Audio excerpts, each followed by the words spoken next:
Wycliffe's black bearded face, hard, sharp eyes, and frowning lips were frighteningly familiar. So was the sword at his side. The more I gazed on him, the more my panic rose and my eyes turned toward the floor. You, he said into silence, Asta's son. Though it was a struggle to lift my eyes, I did so. His gaze showed such disdain. I could feel my wrath rise within. Here was the man who had been so cruel to my mother, who had treated me with such contempt and wished me dead, who had murdered Father Quinnell, who abducted Bear. The wolf's head, he said. How dare such a filthy peasant as you even presume to put your foot within this place? He turned toward the entryway. If you're intending to call the guards, I said, tell them Lord Furnival's son has come. He halted and turned back to me. His swarthy face had become pale. What did you say? I am Crispin, I said, working to keep my gaze steady on his face. Lord Furnival's son. I saw him glance over my shoulder at the image of Lord Furnival, comparing me to him. You're nothing of the kind, he said, and once again turned to go. You know what I've said is true, I said, hoping he wouldn't hear the quiver in my voice. You've always known. Again he paused. You're not even human, was his reply. I have proof, I insisted. You can't prove what isn't so. In haste, I took out my cross of lead from my leather pouch. It's written here, I said, holding it up. It was my mother's. Given to me when she died. She wrote the words on it. Words? What words? It reads, Crispin, son of Furnival. For a moment he was still. Then he said, anyone can write words. Not anyone, I said with growing anger. It was my mother, and I believe them, as do others, and people will need only look upon me to see who I am. And when I say I am the grandson of Lord Douglas, give that cross to me, he cried, holding out his hand. No, I said, it belongs to me. Furious, he stepped forward and lifted his fist as though to strike me. In response, I held up my hand, using the cross, and rested in my palm as a shield. He hesitated.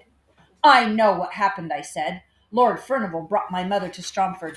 He left her there with me, making you our keeper and granting us only a living death. When Richard Dubray came to Stromford with news that my father had returned to England and was mortally ill, you were charged with killing me. It's you who fear me. You fear I'll become your lord. He made no response, but his eyes told me that I was right.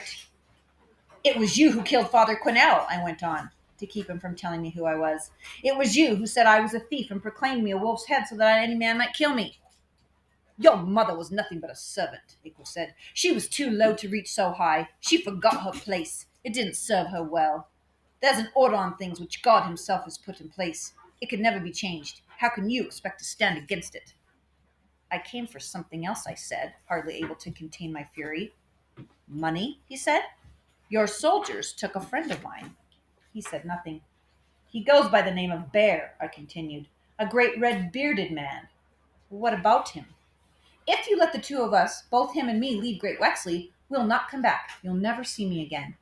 After a moment he said, How can I be sure? I lifted my trembling hand. I'll swear it on this cross.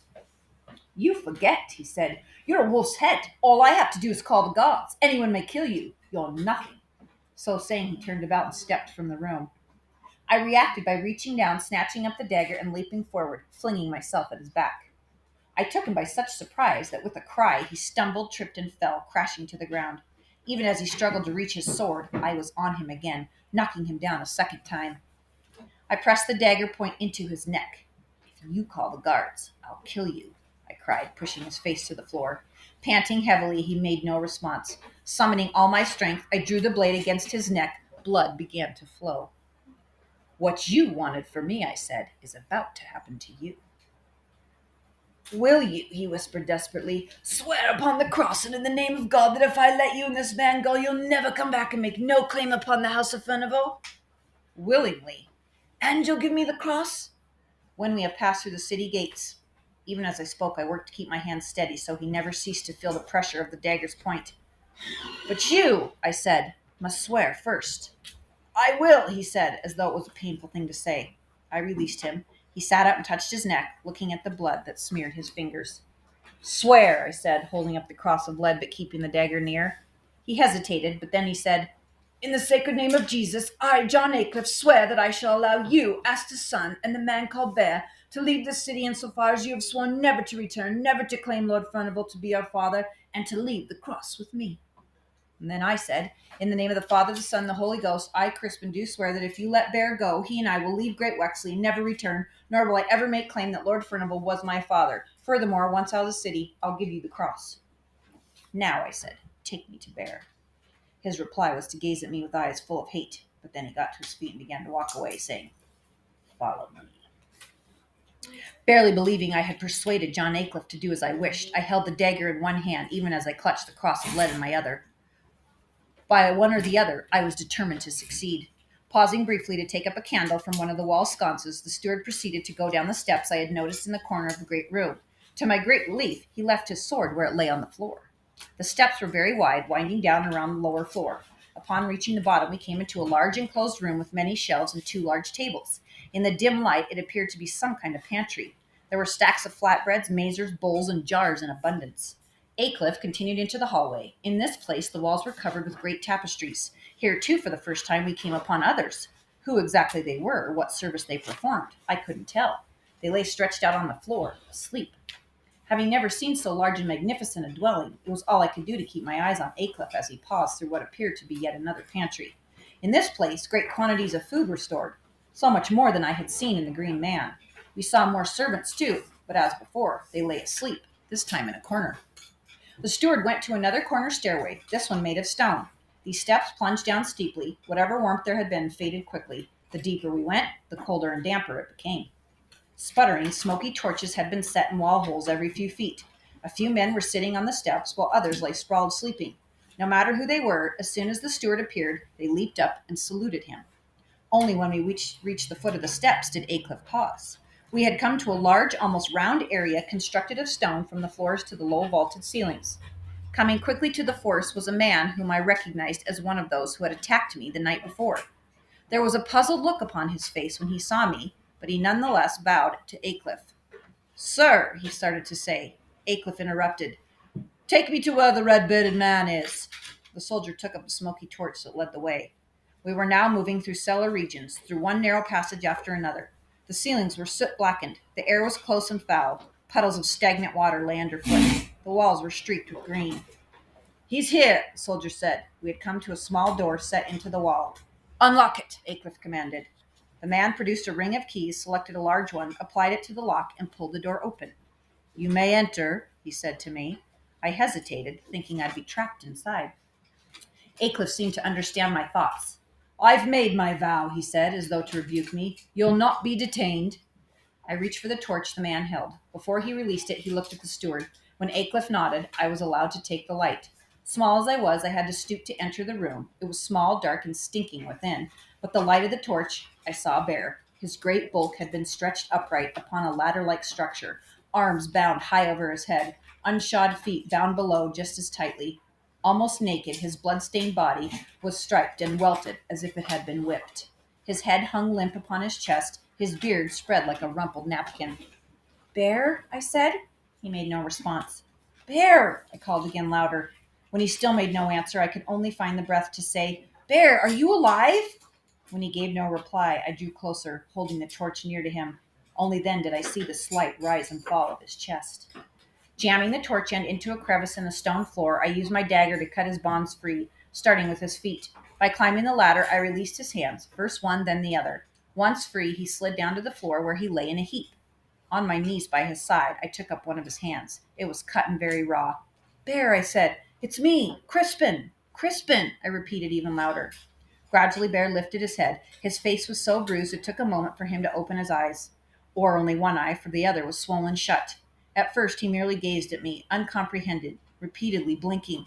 Crispin, his broken lips managed a hoarse whisper. I'm here, Bear, I said. He continued to gaze at me as if not sure who I was. And then he said, Crispin, I do love you like a son. Did I betray you? No, Bear, you didn't. And now you're to be set free. When he didn't seem to understand, I took up his raw hand and gently pulled at it. Can you come, Bear? Can you walk? We're going to leave Great Wexley. The steward swore a sacred oath to let us go. He let out a deep sigh of exhaustion. Bear, you must come with me, I urged as much as begged, pulling at him again. Have they caught you too? He said between parched lips. I'm not caught, Bear. We're both leaving to go free, but you have to come. Now, you must move yourself. At last he seemed to understand, letting forth a great sigh. He summoned enough strength to heave himself up to his hands and knees. Then he began to crawl after me toward the entryway. I left the little room first. Bear followed. When he came out, he managed only just squeeze through. By the time we emerged, a ring of soldiers had gathered, and we were looking on in hostile silence. Aycliffe, I saw, had found a sword. It was in his hand. I stood up, but when Bear remained in his hands and knees, I knelt before him. Can you stand? I said, holding out my hand. He reached up and grasped it. He needs help, I said. Get him some water. No one moved. Help him, I commanded. All eyes went to Aycliffe. He gave a small nod. Three of the men stepped forward and reached out to Bear. But when they touched him, he reared back like a wounded beast, and with a spurt of energy struck away their hands. Crispin, he called. I went before him. He looked up, seemingly to make sure it was me, then lifted one of his long arms and set it on my shoulder. By sheer strength of will, he began to pull himself up, leaning much of his weight on me. When he finally stood, I could see how cruelly battered he was. Yet he was still large enough so that some of those looking on stepped back in awe. I was handed a jug of water, which I passed on to Bear. He clutched it in both hands and drank from it deeply, then let the rest cascade over his head and body. That done, he flung it away, letting the jug smash. The water helped him, though his breath was still labored. He stood somewhat taller. He had managed to open his other eye, if only partly. He needs some clothing, I said. Once again, all eyes went to Aycliffe, who nodded. One of the men came forward, offering me a cloak. I placed it around Bear's shoulders. Put a hand on my shoulder, I said to him. We're leaving. Bear, standing behind me, did as I bid. Before me, in a semicircle, stood the steward and some 10 other men. All were armed. I took a step forward. No one moved. Heart hammering, I lifted my hand and one that held the cross of lead. Shall I read what is written here? I said directly to Aycliffe. Bear's hand tightened slightly on my shoulder. Shall I repeated. For a moment there was no reply. Then the steward said, You must give it to me. You swore a vow to let us go first, I said. He said, When you give it to me, you'll go free. I shook my head. Once we're beyond the walls, you'll have it. I could kill you here, he said. Both of you. This man made a sacred vow to let us go, I said loudly. He did so on this cross. With all looking at him, Aycliffe seemed unsure what to do. Then I said, Shall I tell them who I am? The steward didn't reply.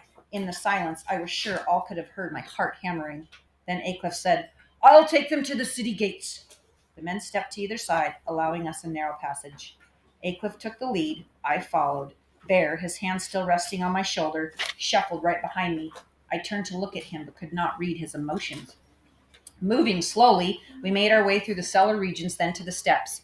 Once there, I offered myself as a crutch to Bear, which he accepted, though I sensed that he was regaining something of his old strength. Even so, the climb was slow and painful. When we reached the first level, I could hear, if only dimly, church bells ringing. I wondered if they were tolling a call to arms or to prayer. More soldiers were on guard at the front door. When they didn't move, we all stopped. Give me the cross, Aycliffe demanded. On your vow, not until we're safely past the city gates. Open the doors, he said angrily. The soldiers pushed open the doors. It was, as I had prayed, dawn. As we stepped out from the palace, the town's church bells were still ringing. Above the square, a whirl of agitated blackbirds circled through the air. Before us, traders were setting up their wares in stalls and tables. Those closest to us stopped their work and stared. Bear and I went forward. Aycliffe stayed with us, as did an escort of some 7 soldiers. Wait, I cried. I ran to the side of the palace and took up Bear's sack, then rejoined him. Take us to the gates, I said. Though this look was full of hatred, the steward turned and began to move along the stone-paved road. We went slowly, a troop of soldiers all around us, while I wondered if they would truly let us go. As we went along, passers-by stopped and gawked at us in silence. Others followed in our wake. I have a dagger, I whispered to Bear as we approached the town gates. Give it to me, he said, and came close against my side. When he did, I slipped the dagger from my pocket and gave it to him. He took it in his great hand, concealing it in the folds of his cloak. We reached the city gates. Though they were open, they were guarded by soldiers. Aycliffe paused and turned. In one hand he held his sword. In the other hand he had a dagger. Let us pass, I called out to Aycliffe. In response, he shouted so all could hear, Both of you are traitors, and by my honor you'll go no further. I may have made a vow to let you go, but this boy has been proclaimed a wolf's head. No one else is bound to my oath. Anyone may slay him. I'll give a pound reward to anyone who slays this wretched boy here and now. I shrank close to Bear. It was he who cried out to Aycliffe, Coward! Traitor! It's not you I want, the steward said. It's the boy. He's vexed me long enough. Leave him and you can have the reward. In response, Bear shoved me behind him so he faced the steward. His cloak had fallen away. In the morning's early light, his huge body was filthier, more bloody than I had realized. Whip and burn marks scoured his chest and arms, but the dagger was in his hand. Son of Lucifer! He cried to Aycliffe. Oathbreaker! Murderer! I glanced around. The soldiers, swords in hand, had formed a semicircle behind us. Before it was much the same. Aycliffe stood unmoving, soldiers right behind him. Quickly they shifted so that we, the steward, Bear, and I, were completely surrounded. Some of the soldiers were grinning, so eager were they to watch us die. Beyond them, townspeople gathered too and gawked. Now the steward moved forward. His broad sword was extended and moved from side to side. The hand that held the dagger he kept wide. I tried to keep out of the way. Bear, with just the dagger held before him, remained unmoving, gazing at our enemy. Aycliffe made a thrust with his sword, which Bear stopped with a sudden movement of his dagger. The metal clashed loudly. From those around us, I heard a collective intake of breath. The stroke gone amiss, the steward backed away, when two men, breathing hard, eyed one another. Aycliffe made a series of lunges, first one way, then another, which Bear managed to beat off, but only because he retreated. Aycliffe paused again. It was Bear who now attacked, trying to slip sideways to the steward's dagger side while making a dive at the man's body. Now the steward swung wildly around with his broadsword, forcing Bear back. Once again, the two men paused while trying to decide their next move. It was the steward who made the next series of thrusts. Those Bear avoided, but I could see that he was tiring. Not only was he on the defensive, he was gradually being edged back towards the soldiers, who had lifted their swords up to make a wall of deadly spikes. Bear tried to move forward, but Aycliffe swung out wildly. Bear, I shouted! There are soldiers behind you! Whether he heard me or not, Bear tried to press back upon the steward. While he made some progress, it was very little, and now, as if some signal had passed between Aycliffe and the ring of soldiers, they began to creep forward, making the spiked circle smaller and smaller. It was then that Aycliffe swung hard while lunging. In doing so, he struck the dagger clear out of Bear's hand. The blade skittered across the stones. Bear made a move toward it, but was blocked by the steward and his blades. Then Aycliffe began to close in on Bear. But with all eyes on the two of them, I ran forward and snatched up the dagger. Bear, I have the dagger! I shouted. Hearing me, the steward swung about. Seeing me with the dagger, he raised his sword high, prepared to bring it down on me. At that moment, Bear leaped forward. With his great arms, he hugged Aycliffe, pinning the steward's arms to his sides. The steward struggled to free himself, but Bear squeezed tighter and tighter, grunting like an animal, until the steward's sword and dagger fell to the ground with a double clang. Then Bear picked up the steward, held him over his head, and flung him bodily through the air at the soldiers. It happened so quickly, the soldiers had no time to react. Aycliffe was impaled on the soldiers' swords, run clear through by several points. I gasped with horror. From the onlookers, too, there was a great shout of terror. The soldiers, stunned and very frightened, moved back several steps as Aycliffe rolled back on the stone road, twitched, kicked, and became very still in his own pooling blood. No one moved. Then Bear, panting hard, snatched up the steward's dagger and sword and brandished them at the soldiers who stood before the city gate. Make way for us, he bellowed, or by St. Barnabas, you'll meet the same self-fate. The soldiers in the crowd sunk back. The way to the gate was clear. Crispin, hurry! Cried Bear. I ran to where the steward lay. From around my neck, I removed the cross of lead and laid it on the steward's bloody chest. With all eyes upon us, Bear and I walked out through the gate. Not one said a word. Neither Bear nor I spoke. I could hardly believe what had happened. Crispin, said Bear as we moved away from the walls. In that place they had me. I heard chants coming from the cathedral. The priests were singing. Media vita mortis mas, which means, in the midst of life, we are in death. But Crispin, he said, can't you see the new truth we've made? In the midst of death, there is life. I laughed, and we embraced. Then, as we moved along the road, I swung Bear's sack around and pulled out his two-pointed hat. And leaping up, I plopped it on his head, albeit crookedly. But he removed the hat and then put it on my head. I, Bear of York, he roared, loud enough for all the world to see, do dub this boy, Crispin of Stromford, a full member of the Guild of Free Men. In so being, he is free of all obligations save to his God. I took out the recorder. When I began to play, Bear laughed. Then he began to sing. Though he did not sing in his usual bellowing voice, it was his voice all the same. Then, as I played the pipe and Bear beat his drum, we two cantered forward on our journey. And by the ever loving God who sits above, my heart was full of more joy than I had ever felt before. I was unfettered, alive to an earth I hardly knew, but was eager to explore. What's more, I knew that feeling to be my newfound soul, a soul that lived in freedom, and my name, as I knew with all my heart, was Crispin.